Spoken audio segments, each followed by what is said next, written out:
Morning. Morning, everybody. Lots to talk about today, of course. Annie, I'm not working on your calitris this week because I've got some other stuff to talk about, but Annie kindly lent me a forest of calitris, native cypress, which we will be working on over the next few weeks. That's going to be good fun, but I had a lot of other stuff to talk about this week, and there's a few trees I really want to work on today. Because of the weather. A lot of my deciduous trees have finally got around to dropping their leaves, so that's all very exciting.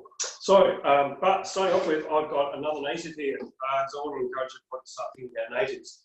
This one here is a Grevillea. It's an olive-leafed Grevillea.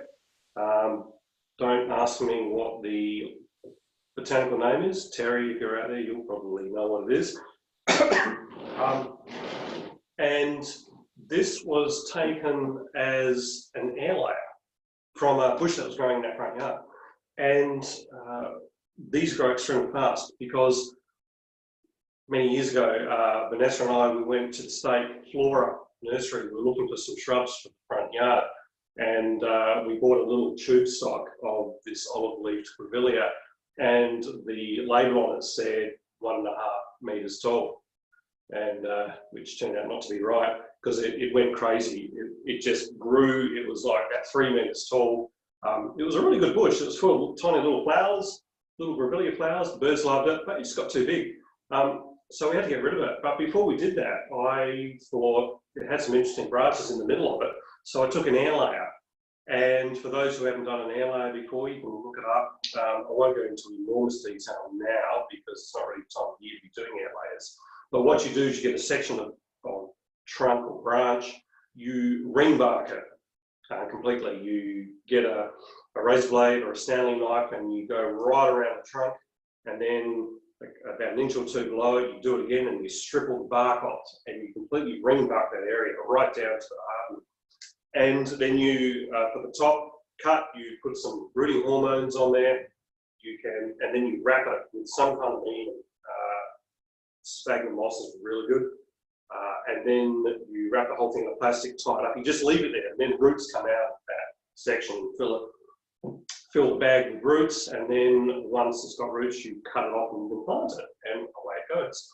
And I did that with this, and not knowing if you could do Grevilleas air layer, and it turns out you can.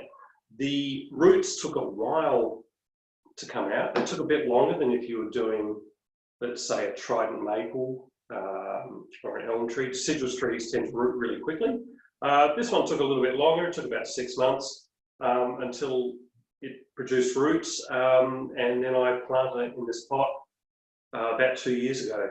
What happened was, after a while, some of the roots, some of the main stump here, you can see this big died off.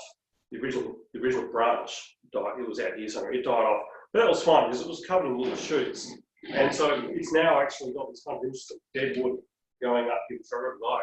And just growing, I've never grown a Grevillea as a bonsai. It responds really well. It doesn't seem to back bud on old wood. I've noticed if an old branch dies off, it doesn't seem to produce little buds down the shoots at the base, but it produces like this long growth, and if you cut it back, it ramifies really quickly.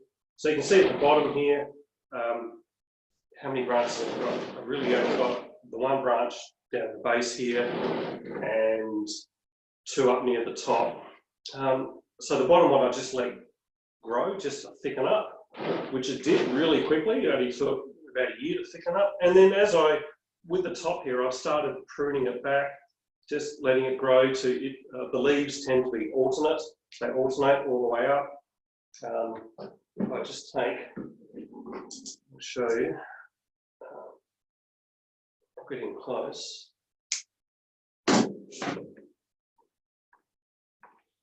Okay, there we go. You can see how the leaves alternate that way, that way, that way, that way, that way, that way. And at the base of each leaf, there is a little bud. You might be able to see that ready to go. So same as a, even like a Chinese elm, if I, scissors, once I want to ramify it, if I cut back to 2 leaves, oh, there we go, a bud will grow there and a bud will grow there. So there and there at the base of each leaf, you can see the little buds. So it responds really well. It gets bushy fairly quickly. And I'm also pleased that the leaves are starting to get smaller as well. So, and if I look under the base, you can see all the roots coming out of that. It's growing really strongly, especially right now, as a lot of Australian natives grow very strongly in autumn. Once the rains come and once the temperatures drop, they take advantage and off they go. It will slow down a little bit over winter and then another big flush over spring. Might produce some flowers, I'm not sure. But the flowers don't get produced at the tips. They tend to be back in here and right in the middle of the bush. These pretty little yellowy, pinky, reddy flowers, they're really cool. So I don't know if anybody else out there has a Grevillea. Yeah, speak up. I'd like to hear about it. But I reckon this is an interesting species, the olive leaf Grevillea, very popular garden plant. So you can see them for sale at Bunnings and garden centres, but State Flora obviously has a whole lot of tube stock, and they thicken up really quickly. And if you have one growing around the place, try taking an air layer. I recommend that. These are really good. Matt? Yeah. Not a Grevillea, but certainly there's a bunch of other Australian natives that'll happily air layer as well. Okay. So I took 2 air layers off a blackwood this year. All right. Yeah, yeah. And also lily pilly will layer easily. Okay. Yeah, yeah. I've got 2 currently, which I am deciding whether I should cut them off now or wait till it warms up a little. Yeah. Yeah. But they got heaps of roots as well, so they were really, really easy. So the blackwood, how thick a branch did you air layer for the blackwood? Let me think.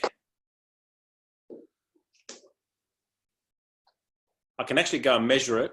I'll do that and I'll email you. But it was just like as thick as your thumb, or was it thicker? Not quite wrist thickness, but maybe 2 fingers together. Oh yeah, yeah. Yeah, so I took 2 off the same tree. So the blackwood, are you talking about the ones that produce the long seed pods, or? No. I'm talking about Acacia melaoxylon. Is that the one? Yep. Yeah. Cool. That's really good. Thank you, Terry.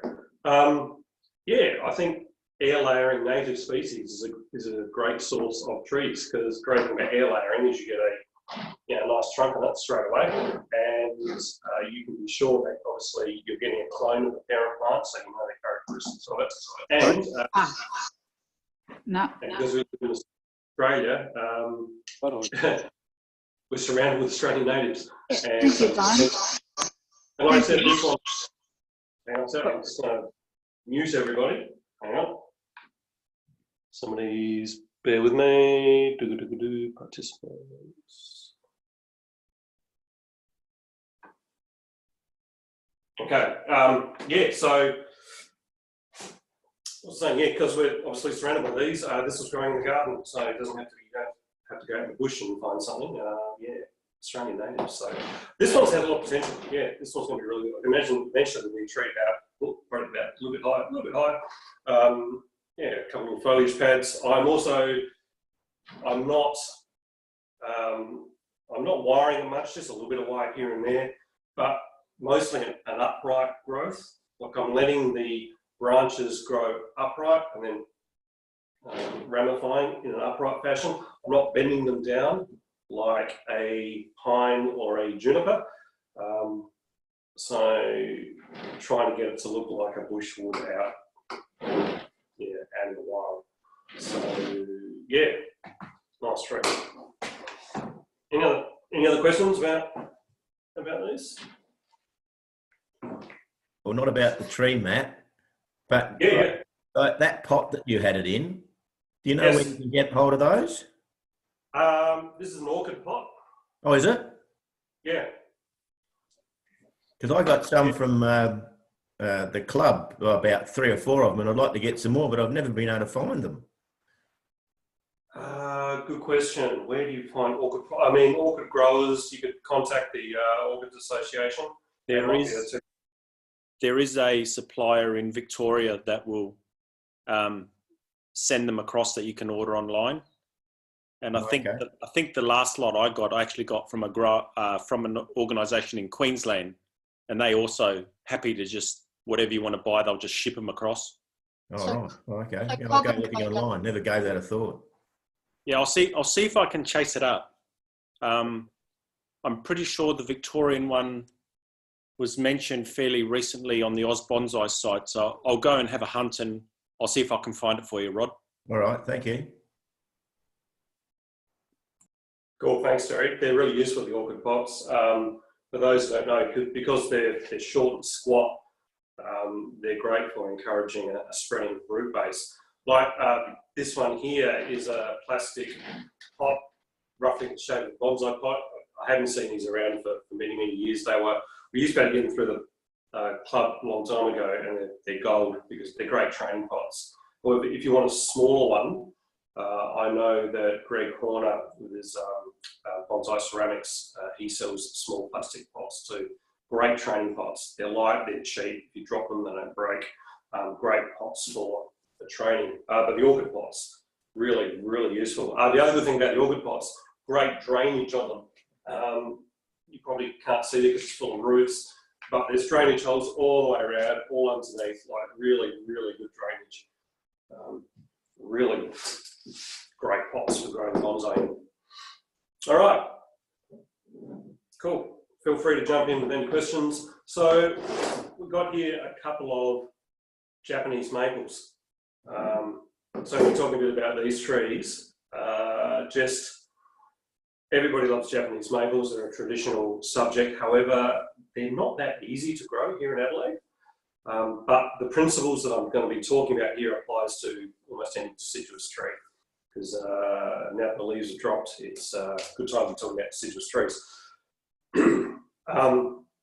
They're not that easy to grow in that, firstly, here on the Adelaide Plains at least, a bit different if you're up in the hills, but they'll never look as nice as they do in the magazines and on the internet as they do in Japan, where they have the beautiful autumn colours. It doesn't quite get cold enough for the really good autumn colours. Plus, the main problem here in Adelaide is that, as you know, it's really dry. There's not much humidity. So they will put on a nice flush of spring growth. They look really pretty. The leaves when they're young look really nice. And then around November, late October, we get those first hot northerly winds and the edges of these leaves go crispy. And there's not much you can do about it. You can put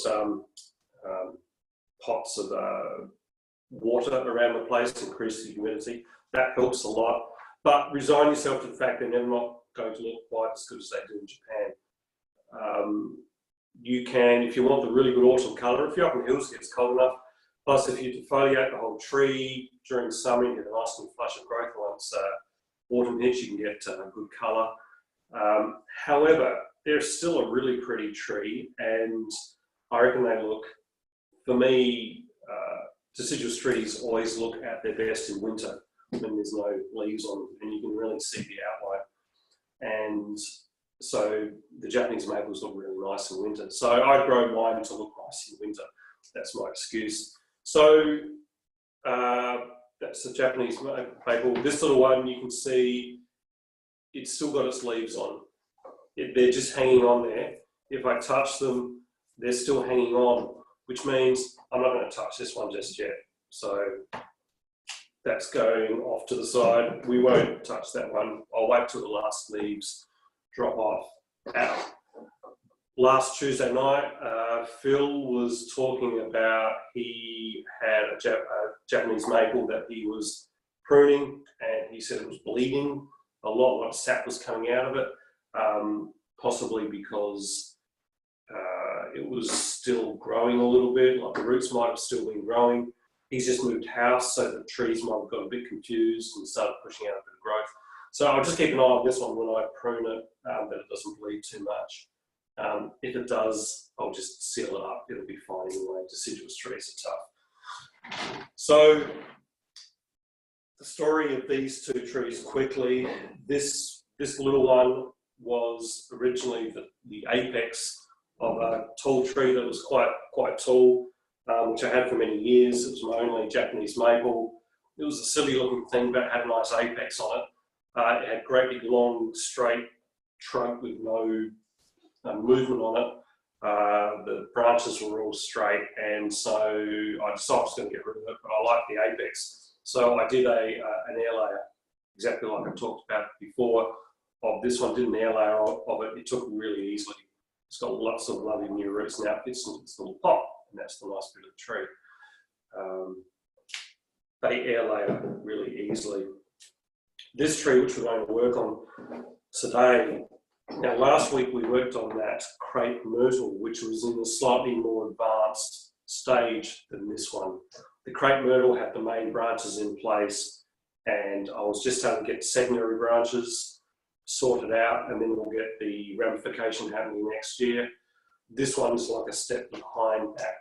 This one is, we're still getting the main structure of the trunk and the branches. So, but I've done a lot of things with this tree, which we can talk about, and the way that you can work with deciduous trees. This tree was originally bought as actually a fairly mature tree from Bonsai Mujo a couple of years ago. It was in a bonsai pot. It was really tall. It was probably twice the height. It was right up here somewhere. The leaves go really nice red in autumn. Is one of the reasons I liked it. It's this little clump of three, which I really liked. But when I looked at it for long enough, once again, the trunks were all dead straight up to about here. There was no taper in the trunks. They were just dead straight, three of them. They had some nice branches and ramified branches around the place, but the trunks were just, I knew that they were always going to annoy me. So if I wanted a decent tree, like a really good tree, I was going to have to start from scratch. But that's okay because it's good fun. And the other thing I didn't like was the base of it. I haven't got any photos of it, but the base of it was kind of like a bulb. So the trunks would come down, flare out slightly, and then it created this kind of bulb with a bit of inverse taper. It was ugly. The roots weren't very good. The nabari wasn't very good. So I thought, well, if I'm going to chop this off, well, I'll do the base as well. So what I did is, at the thickest part of this bulb, I did an air layer. I took a strip of bark all the way around it. Same as before, I put some rooting hormone on it. This is all what's in the original pot, so it had been in this pot for a year. And then I cut the bottom half of just a plastic pot, which is what you see here, wrapped it around, held together with a bit of wire, and I filled it with a mixture of 50-50 sphagnum moss and that's pumice. Or was it? No, that's not pumice. That's what was the airline? What is that? That's the diatomaceous earth, yeah, diatomite. So I tip it up a little bit. You might be able to see. You can see that all in there. And so the idea is that I did that last November, December last year, and actually it was a little bit later in the season, would have been December. And so I wrap this out. Normally you could, with a Japanese maple, if you do it a little bit earlier in the season, you usually wait until that first flush of leaves in spring harden off. That's a good time to do an air layer. And then if it roots really easily, you can probably take it off around January, February, and you can actually cut it off and then replant it again. This one's a little bit late, so I let it go. I was in a hurry. But I know that it's worked because if I scrape around the bottom here, down to the bottom of the pot, you won't be able to see, but out the pot, there's roots coming out. And I'm really pleased, and there's roots coming out all over the place, all the way around, going into this original soil here. So I know it's taken. So in spring, I'm going to repot this whole thing. I'll probably cut it off and plant it then, and probably do a demo of it then. So that will improve enormously the nabari where the roots meet the soil. I'll get a nice flare there. I'll improve the base of the tree. It'll look a lot better. Then what I did is, well, previously to that, I had cut these branches off, the trunks off, the 3 trunks. And you can see, if I look at the main one here, you can see I cut it off there and let it grow. This one here, I cut it off there. And the back one here, you can see I cut it off there. So what you do if you want to introduce taper and some movement into the trunk, that's what you do. So by cutting it, it produced back buds all the way along, and then I chose one and wired it up and created a new leader and then let it grow. Now just quickly, another little bit of plant physiology for the newbies. There's a good example.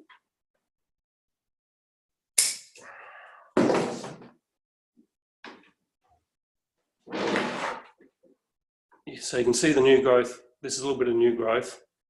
And you can see a pair of buds there, come up here, pair of buds there, another pair of buds, terminal bud at the top. Okay, so obviously what happens is the terminal bud, because the tree always wants to grow up and out, the terminal bud, when it's growing, actually produces a hormone that suppresses these from growing. That's why the terminal bud always grows strongest. So if I want this to thicken up and to grow really fast, I just don't touch it. This terminal bud will grow really strongly, and it'll just keep going and going and going. And these won't do anything. If I cut the terminal bud off, that hormone is now gone. These are now the topmost buds, the terminal buds, and then these will be stimulated into growth. These will grow quite strongly. The next one back might grow a little bit as well. The bottom one might or might not do anything. Okay. Now the important thing is you're going to hear me talking about, see this length between the buds? That's the internodal length. So these are the nodes, that's the internodal length. You notice the stronger the plant grows, the longer this internodal length is. Also remember that this section here, the internodal length, will never produce buds. Okay, it'll never produce buds. So even if the tree, even if this little shoot that I've got here grows strong, it gets thick as my thumb, thick as my wrist, thick as my leg, that section will still never produce back buds. Only where there were buds before. Okay, that's important.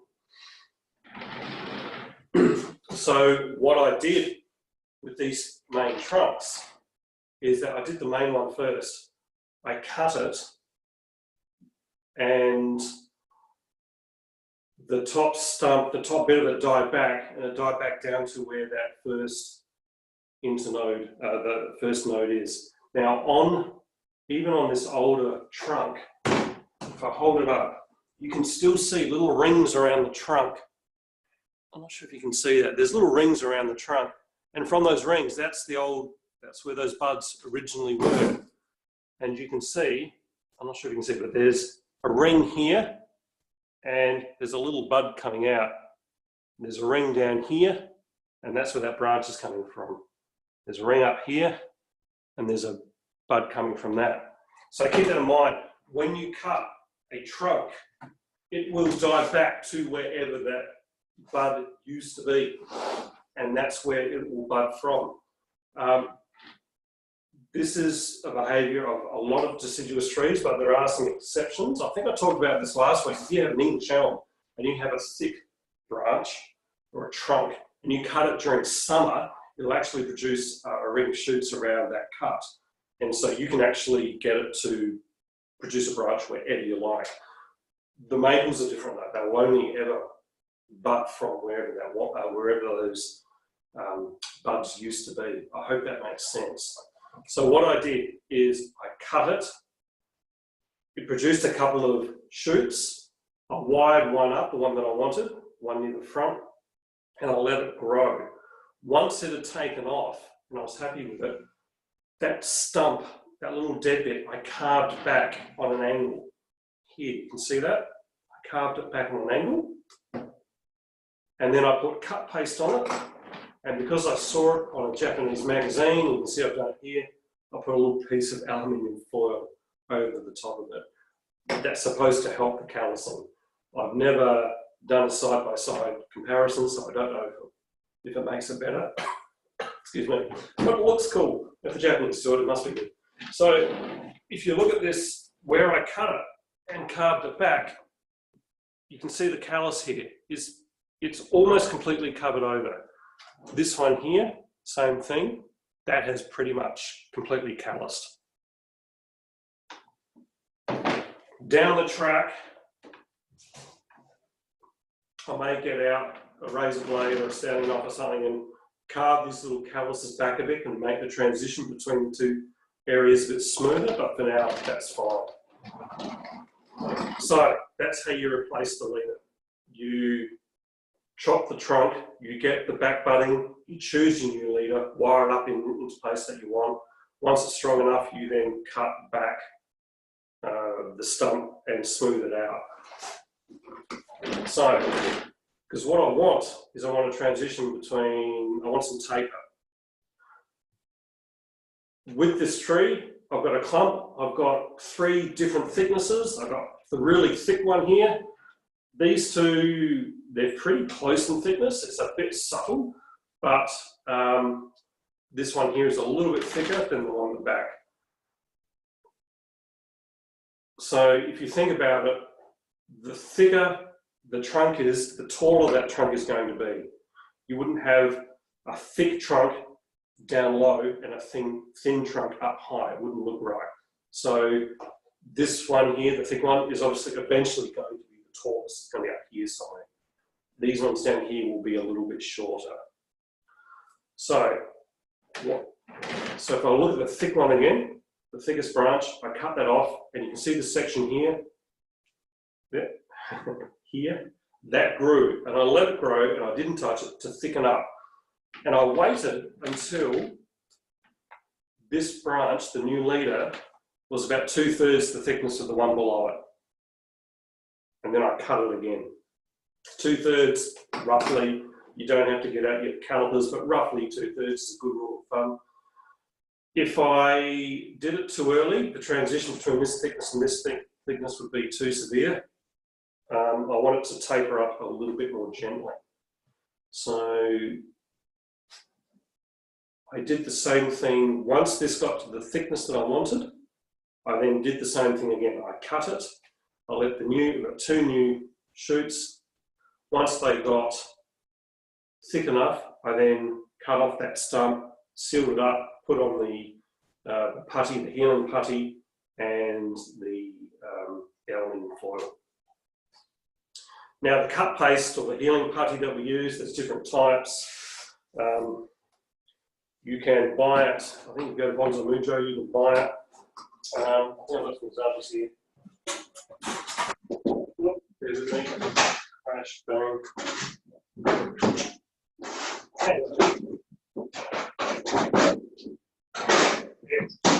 Should have done it before. The one we used to use, and it's quite common, sorry, you may not be able to see it very well, but there's a Japanese tube of cut paste. It's completely covered in gunk, it's got a leak in it. It's really sticky and quite viscous, so it's quite runny. This stuff's good. It does, I've stopped using it as much. It works really well, but it leaves a residue on the plant that I've found that's hard to get off. Not impossible. If you use this, it'll work really well. The one I just prefer to use these days, I got this from a club. I think you can get it. You can order it online. There's a lot of places. So this stuff here, it's a paste. It's like plasticine. You roll it into a little ball, push it on, smooth it off. I prefer to use this just because it's a little less messy, but to be honest. What's the name of that mat? We just call it cut paste, bonsai cut paste. Okay. I'm not sure because I'm sorry, the writing on it is all in Japanese. So, No, that's all right. Just yeah. Okay. Thank you. now It's hard, you to, can't. it's hard to Google something if I don't know what to call it. Yeah, But I've just Googled bonsai cut paste. It's okay. yeah. There's all sorts that you can get. I see you get the tube stuff and putty stuff. Maybe call it putty. I don't know. If you get desperate, I've heard that you can. I've never tried it myself. You can get some clay, some normal clay, and you mix it with a vegetable oil, olive oil, or something to keep it nice and moist. And you mix it up good and proper, and you can use that quite easily too. Something like plasticine will dry out too quickly. That's what the clay absorbs the olive oil or curry. That works quite well. If anybody has done that, let me know. But I've heard that works perfectly well. Okay, there's some debate as to whether you actually need to use cut paste. A lot of people don't like to use it. They say it's unnecessary. Trees in the wild don't use it. However, I like to use it. It's fun, especially the puppy. So, what was I up to? So I was up to, I cut the first one, the second one, I'll let that one grow. Once again, this one just grew, so I think the first one took 2 seasons to grow. This one only took 1 because I don't need to get it thick.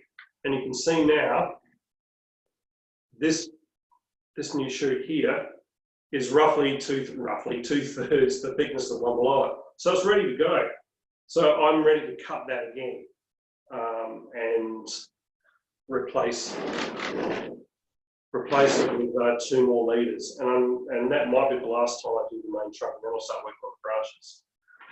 Same as this one here, this is the first one. You can see I've actually let this one grow. I probably let it grow a bit too long because this thickness is almost the same thickness as the one below. Almost, but not quite. So this one's ready to cut because I don't want it to thicken up anymore. The back one here, this one here, isn't thick enough. Okay, so the new leader here is about half the thickness of the one below it. I want it to grow, I want it to get thicker. So I'm not going to touch this. I'm not going to touch this one today because I just want it to grow. And I'm going to unveil the cut paste and a bit of alfoil. And I can see that hasn't healed over quite as well. I'll hold it up. Let's see if you can see, which one is it? This one here. It's healed like a horseshoe shape. It's healed up here and down here and here. Underneath here, there's not much callus material. It's missed up a little bit there. Given time, that will eventually heal over. If I want to accelerate the process, what I'll do once this starts growing again, where it hasn't healed over, I'm going to hollow that out slightly, expose the cambium, and then put some cut paste on it, and that'll encourage it to heal over. What else am I going to do with this tree? So it has a big branch down here, and it's got some really little ones up around here. The little ones are interesting. They're the ones I really want to keep. There's another branch here as well. Now, the problem with this branch here is part of the end design. I'm probably going to lose it because when you have a group of 2 or more, one thing is that you want different thicknesses. You don't want them to be the same thickness, which I have here. And rule of thumb is that the lowest branch won't be on the main trunk, it'll be on one of the small ones. Now, I'm thinking at this stage is that the final design of this, I want the main trunk to be closer to the viewer, and then the other 2 peeking out from behind, either like that. I don't want the gaps between here to be the same, so I want to turn it slightly, so it's slightly more asymmetrical. Or actually, I think gaps might prefer like this. So either like that or like that. Like I want, once again, the gaps between the two gaps, I want them not to be the same, I want them to be slightly different. So that's probably the front there. That also hides the main chop that I've done here. Unfortunately, this chop here isn't hidden, but that should heal over. This branch here, like I said, I don't think it's going to be part of the end design because I want the lowest branches to be around here on the smaller branch, on the smaller trunks. I'm going to leave it here for now because if I let it grow, it'll help keep the tree nice and healthy, and also it'll encourage the base of the main trunk here to thicken up a little bit. Okay, so hopefully by letting this grow quite strongly, it'll thicken this up down here. I don't want it to get too thick. If it gets too thick, the problem is that when I cut it off, I'm going to leave a scar there that's going to be hard to hide. So I think this will probably only be on for one more growing season, and I'll keep an eye on it. If it gets too thick, I'll just cut it off.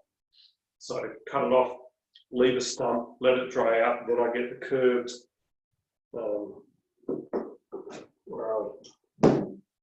so I'll cut it off using the branch cutters or a pair of secateurs, and then during the growing season, not over the winter, but during the growing season, once the little stump is hardened, has dried out, I'll get in the concave cutters and take it in close, right up against the trunk, take out a nice concave cut, put the cut paste over it, it'll heal over.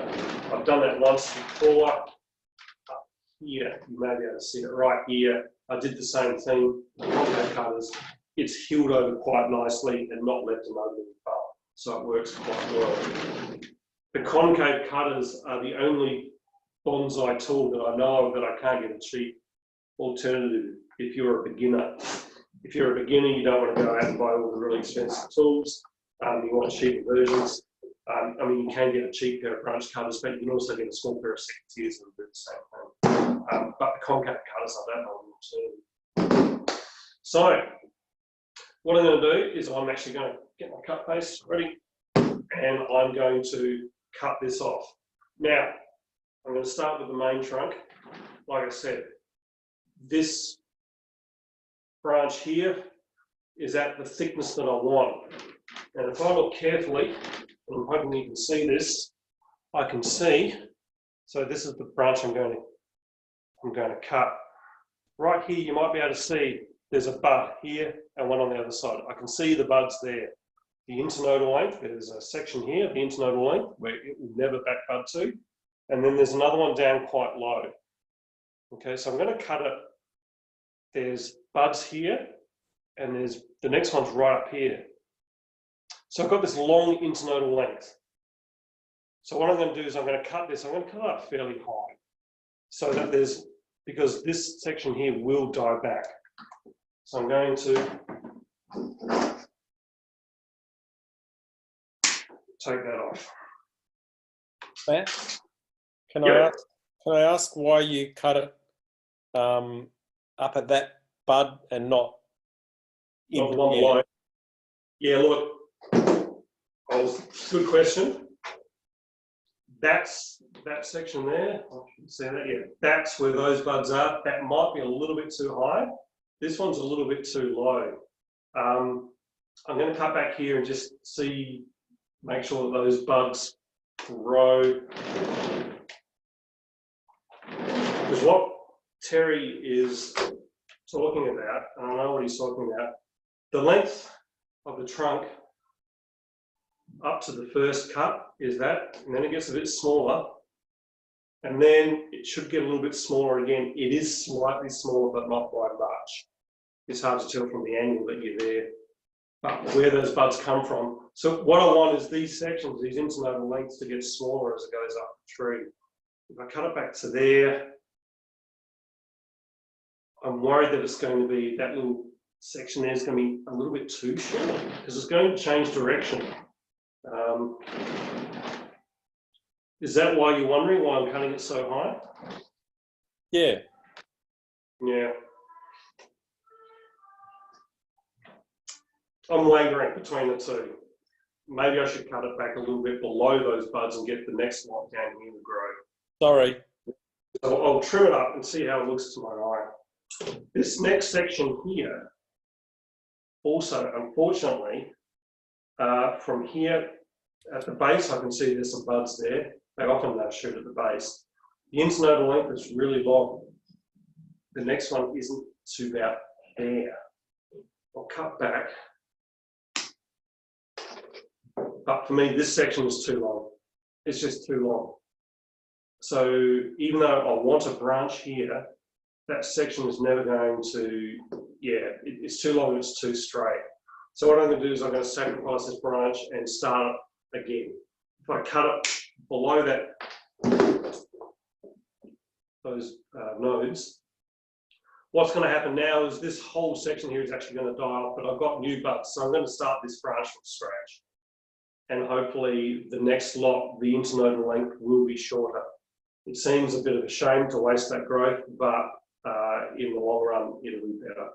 So that branch, what I really want is these little branches down below. These are perfect. These are small. They've got really small internodal lengths. These are going to make great branches.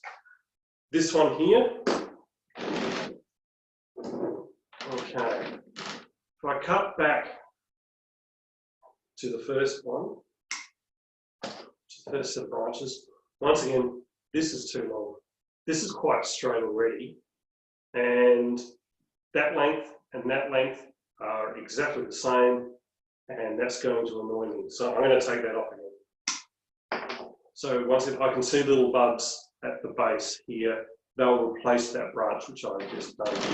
If a branch is too long and too straight, cut it off, rebuild it from scratch. We'll get it right early on, and it will reward us down the future. Okay, second thickness branch is this one here. Now, once again, that's where I cut it last year, so I've got that length. And the next internodal length, the next set of nodes, buds are right here, which is perfect. It's exactly where I want them. So you've got that length, and then it gets a little bit shorter. So that's an easy one. Cut it off. Take it right back. Okay. I just remembered I forgot to take a before photo. And it's too late now. I took one, Okay. Matt. I've got Oh, one. did you? Yep. Perfect. And you're the club, that's my trick. Sorry, what was that, Ron? I said, join the club, that's my trick. Get three-quarter Yes. way through and think I didn't take a photo of where I started. Yeah, I did last week. I remember last week, but not this week. You've got a recording. Yeah, I am recording, that's true. I like to have a photo that I can put up on the Facebook or something. What I'm going to do is these cuts that I've taken, I'm just going to seal up because they're going to dry out. There's no sap flow at the moment, so they're going to dry out pretty quickly, but I'm just going to seal it up so it's not too severe. Matt, if you didn't seal it, what do you? If I didn't, it'll probably be fine, but what might happen is that it will dry out really quickly and die back too far past those buds that I wanted to. Right. Okay. Once again, I haven't done a side-by-side comparison. This might be a complete waste of time, but it's fine. It makes the tree look a bit neater too. You can also say it stops fungal attack, pathogens from getting into those cuts that I've just created. That's probably the most important reason for doing it right now. Over summer, yeah, it's a good idea to do if you're pruning, doing major prunes during the growing season, because it will dry out really quickly then. All right. So we've got this last one to do, and like I said, the transition from this one to this one, it's too severe at the moment. This one needs to grow. So that's easy. I'm not going to touch it. Okay, I'm just going to let it grow. So it's up to, you probably can't see, it's fairly tall at the moment. and I'll need to keep an eye on that because this has now got all these terminal buds. Come spring, this is going to grow quite fast because all the energy that's been stored in the roots over winter are now going to be pushed into less buds because I've taken off so much of the other two. So this one's it's all going to be pushed out here really quickly. So that's going to thicken up quickly. I imagine that halfway through next year, probably after Christmas, around New Year, I reckon that'll probably be thick enough, in which case I'll then take it back. And I've got some buds. I've got some here, and I've got some up here. I've got plenty to choose from, see how it looks. So by doing that, by cutting back and letting it grow and cutting it back, I'll look at the main one. I've now, imagine that's about that tall. I've introduced taper, so it gets thicker, thinner, into this trunk. Also changing direction. These bumps here will smooth out over the years, but there is a change in direction, some interest in that trunk rather than tall telegraph poles. So all I'm doing now is I'm getting the trunks, I've got the main branches around the place. This big one here, I think this one's going to have to come off too. That's a bit too straight. I'll let it go for a bit longer and see what I think about it. Now these branches which I've taken, I could do cuttings quite easily with these. You can do hardwood cuttings over winter, especially if you've got a heat mat. They're not that expensive. Yeah, just a little plastic mat, you plug it in, produces some heat. So I would take sections into little into pots or into a tray, put it on the heat mat, put some kind of cover over it. The idea with a heat mat is that if the soil is warmer than the surrounding air, which this time of year is really easy to do, it'll introduce roots quite quickly. I'm not sure if I will take cuttings, although when I think about it now, yeah, this tree actually has really nice leaves and has some nice characteristics that I like. So maybe I will take some cuttings. I don't know why I take cuttings. I've got too many trees now, but maybe I will anyway. I've got a tray full of maple seedlings, Japanese maple seedlings for some reason, because it's fun to do. But this one, yeah, maybe I will take some cuttings from this. So I'll just take short sections and put them into a tray similar to this, put them on a heat mat, and hopefully over winter it'll produce just a few little roots enough, and then come spring off and it'll go. Has anyone out there propagated cuttings from Japanese maples at all? Speak up.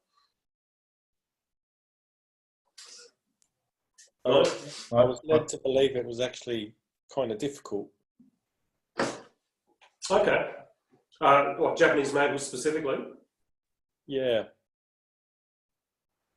I took some cuttings off of a trident maple during the summer. Yes. I was just doing some tip pruning and I just shoved them into a pot, and I've noticed that I didn't do anything to them other than to cut them off the tree. I noticed the other night that they've still got little shoots on them. They're green, so I'm keeping my fingers crossed. Yeah, no, they'll be fine. Yeah, come spring, they'll shoot off. Japanese maples a little bit trickier. I've taken cuttings from Japanese maples and it has worked. Yeah, the heat pad made a big difference once I started using the heat pad. But yeah, you need to keep them, the base warm and the humidity up to them. Probably better. It's probably a little bit early to do it now. But I've just pruned these now, so I've got them here now. I might give it a go and get some Japanese maple cuttings going. So that's this tree. It looks a bit silly now, but come back in 20 years and it'll look fantastic. Matt, those cuttings, would you treat them? Do anything to the part that you actually put into the soil? Would you cut it or take the bark off or anything like that? No, I'll just cut it and dip it in rooting hormone. Okay. And plant it. Having said that, you might not want to take my advice. I'm not very good at propagating, but I have had some successes. Trident maples, Japanese maples, junipers. Junipers are quite easy to take cuttings from. Yeah. I find air layering, much more successful. I really like air layering because you start off with a thicker one, and you get those roots straight away. Once you get the roots, you know it's going to survive. And you also have that advantage of getting that nice root flare at the base, almost guaranteed. Matt, when would be the time to air layer a maple? Okay, best time is in late spring. So the tree has to be growing, and you want to have enough time in the season for it to produce the roots.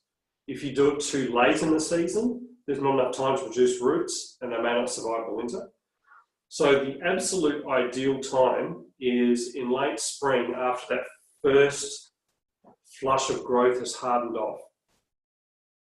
So with the maples, you get the tiny little leaves, they've got that nice red colour, and then as they unfold, they go a light green, and then after a while, those initial leaves at the base, the first leaves to open up, they go a dark green and they harden off. And they're a little bit harder. That's a good time to be doing it. Trees growing, you've got lots of time left in the growing season. Yeah, this one was a little bit late in the season, but it's responded really nicely. So come spring, we do another demo. I'll unveil this one and see how it's looking. I'm quite optimistic about this because I can see the roots coming out all the way around the pot, coming out and into the original soil here. Yeah, if you do it if you've got a tree in the garden that you're doing, you wrap it with sphagnum moss and then have a plastic bag around it to hold the whole thing in place. And the top part of the plastic bag, you tie it up, but tie a knot that you can undo so you can get a little bit more water in there. There was a big article on this in Oz Bonsai, and they talked about not keeping it too wet was really important. If you have the sphagnum moss really sopping wet, you introduce the risk of fungal disease and root rot and all the rest. You want it just moist. It's a little bit harder in the garden because you've got to go out and water it. Keep an eye on it, make sure it doesn't dry. If it dries out completely, it will fail. But you've got to keep just moist enough to keep the roots going. Doing it like this in an existing pot is easy because the drainage I already know is good because I use a mixture of the sphagnum moss and the diatomite, and it drained away really quickly into an already existing soil that drains away quickly. So I knew that it was keeping a good level of moisture without it being too sopping wet. So yeah, air layers, really good way to get trees. But we'll do a demo one day, but not now. Now is not the time to be doing air layers. It's just going to get cold. It's cold today. I went out this morning, it was almost frosty. Cool. Any more questions about this or anything similar? Just bear with me. Switch the view so I can see you again. There we go. So, like I said before, this is a tree in its very early stages. Yeah, but this is how we build the structure. Get the bones, get good bones on your tree, get good trunk, get good main branches. And then once you've got that good structure, then you start doing the ramification. Then you start getting out and trimming it constantly and getting the twigginess. But obviously, this tree isn't ready for that stage for a while yet. What I might do next time is get a tree that's more advanced, one that's got its main structure and it's looking good now, and how we do the maintenance pruning over winter, how we chop it back and get into the really fine stuff and do that maintenance stuff over winter. Might do that the next one. We've also got the Colitis forest, which Annie let me, we might get stuck into that one as well. Is there anything in particular you would like to see done over the next few weeks? Speak up. While everybody's thinking, can I just ask a question off subject? Yeah. When you said about the root rot, if it got too wet, the way you've done that, I watched Luke do a demonstration when you were still holding them at the club, and he did that. You know, the roots over rock, and with the state moss and the soil. Can that happen as well? Can you keep that too wet so that you create fungal problems and root rot with that as well? Do you have to watch how much you water those? Because after his demo, I've made one and it's still there, and I water it all the time. But now I'm hearing you say that, I wonder whether I'm keeping it too wet because of the moss. Okay, all right. So you broke up a little bit there. So I understand you've got a rock, you put the tree on top of it, put the sphagnum moss over it, wrap it all up, then plant it. It'll be fine. And then bury it. Yeah, it'll be fine. Okay. When you do an air layer, you're growing new roots from scratch, and they're very delicate and they dry up quickly. What you've got is you've had a cutting or a seedling or something already with roots. Those roots are fairly robust. It'll be fine. Okay. Yeah, but don't worry about it. All That'll right. be good. Perfect. Yeah. Yeah, cool. Matt, I've put the link to the website for the orchid pots in the chat. Oh, fantastic. Okay, if you haven't done this before, people, you can, there's a chat mode which you can find, and there'll be a link in there, and you'll be able to see that. That's champion. Thank you, Terry. That's excellent. Thanks, Terry. I've got that. Cool. Yeah, orchid pots are awesome. Really, really good. So my other little maple. And while I'm on it, this didn't bleed. It didn't bleed at all. It's fine. So obviously it's slowed down. This little one, I'll need to, hang on, can't see that. So this little one, I'll need to wait a little bit longer before it's time to get into it. Let the last of the leaves drop. As you can see, there's no autumn colour on this. The leaves look really daggy and dried up and horrible, but that's okay. The twigginess is coming on quite nicely. So this one's more advanced. I did all of those things which I talked about on this one. Cut back, let it grow, cut back. So the main branches are now in place, and it's a matter now of cleaning out the little twiggy bits. Some of the little twigs grew too fast, too long in internodal length. Because now with this one, I have to be really fussy because I want really short internodes now because I'm at the tips where the internodes have to be at their shortest. So I don't want big long internodes anywhere on this tree, anywhere now. So there's quite a few on here which I'm looking at now are way too long. And I'm going to have to be ruthless with this and get rid of all of those ones which are too long and get back to just the nice little short stubby ones. But that's for another day. Yeah. This one's also got a bit of cut paste on it as well, which I'm taking off. That's healed over quite nicely, so yeah, there's another reason to use the cut paste. Cool, so yeah, Japanese maples, what I've talked about today, exactly the same for trident maples, Chinese elms that we grow a lot of, almost any deciduous tree, yes, same principles. I have another question. Yes, cool. When you cut them down low, how low can you cut them? So when you say cut down low, I mean, how low can I take the main trunk off? Oh, you can take it right down to the crown if you want to. Okay. Is that what you mean? Mm-hmm. Well, how long can you take it before you kill it? Yeah. Yeah.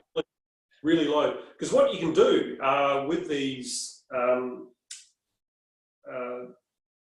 Japanese maples and trident maples too, is that, you know, the little mini clumps that you get, like the little ones, you get a little clump of trunks coming out, multiple trunks, is that you have a tree that's growing and you take it right down to almost ground level, just above ground level.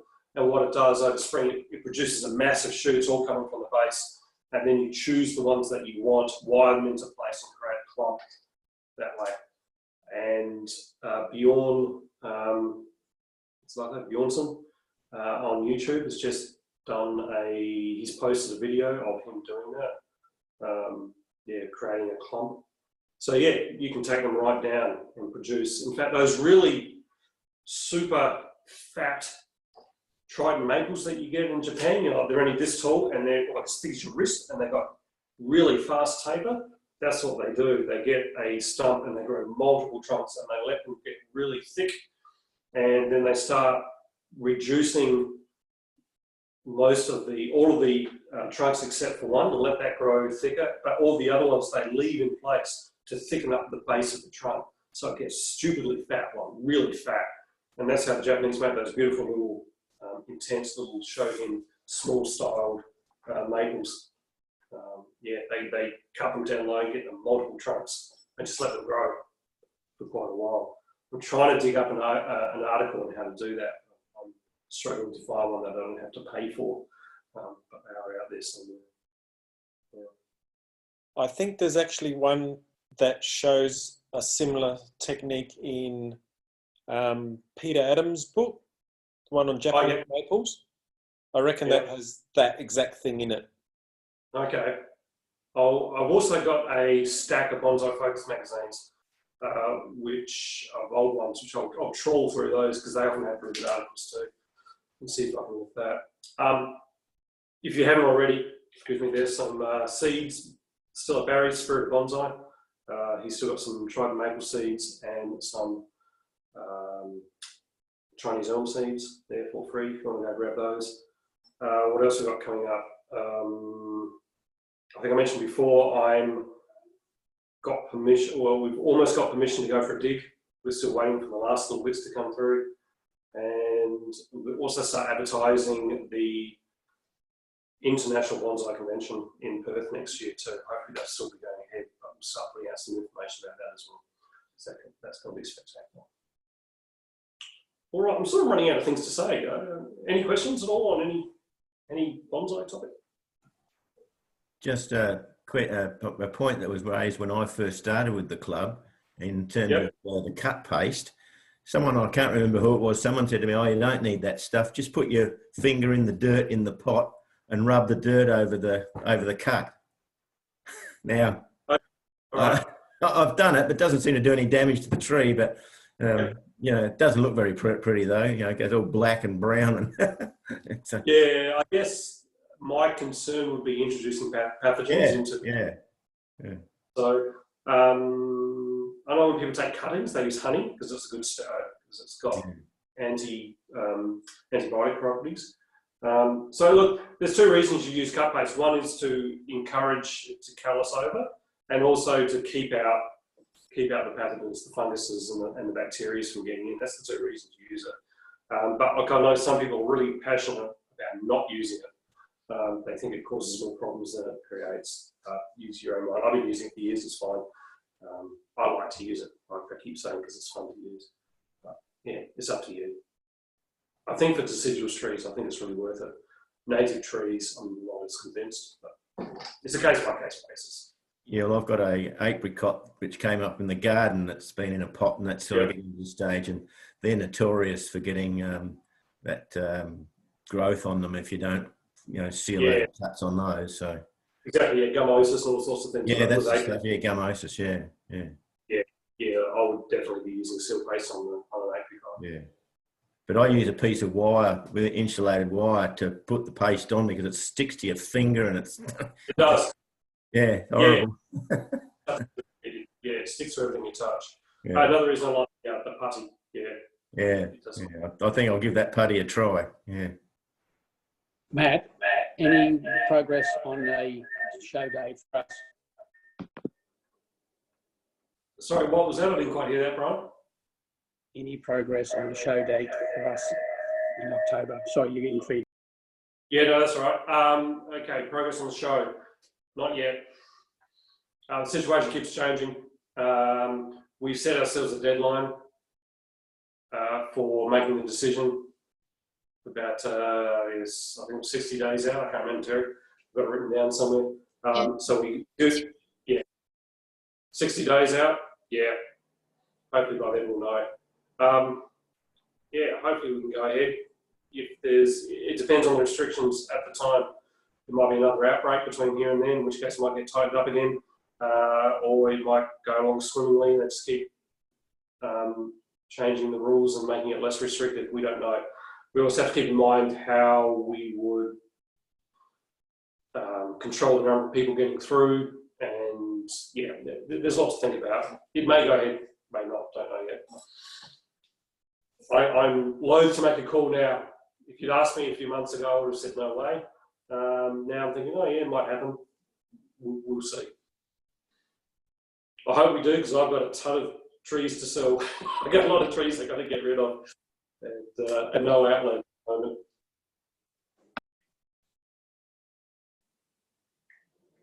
All right, anything else?